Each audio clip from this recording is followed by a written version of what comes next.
Nagpaabot ng pasasalamat si Vice President Sara Duterte kay Senator Amy Marcos. Sa isang pahayag, sinabi ni Vice President Duterte na siya ay nagpapasalamat sa senador sa suportang ipinakita nito sa kanya, sa kanyang pamilya, sa mga Dabueño at sa buong Davao City.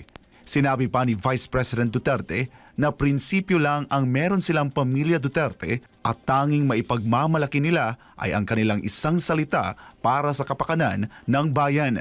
Matatandaan na sa panayam ng Laban Kasama ang Bayan kay Senator Marcos kamakailan, sinabi ng senador na dinepensahan niya ang mag-amang Duterte laban kay House Speaker Martin Romualdez. Ito nga raw ang dahilan kung bakit nagtampo sa kanya si Romualdez. Alam ko na may tampo sa akin. Sinabi ko naman ng loud and clear na hindi na tama ang ginagawa ninyo kay VP Sara at kay Presidente Duterte. Hindi tama yun.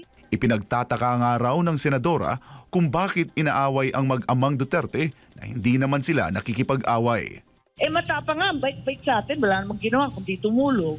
Nakipag-alyado, kaya nakabalik. Ano pang gusto mo? Ba't natin inaaway ang hindi nakikipag-away? Correct. Nagalit sa akin, bakit daw ganon? Mas Duterte pa daw ako kesa sa Marcos. Sa loob-loob ko, hindi ka naman Marcos, hello. Para sa Diyos at sa Pilipinas kumahal, ako si Jason Rubrico, SMNI News.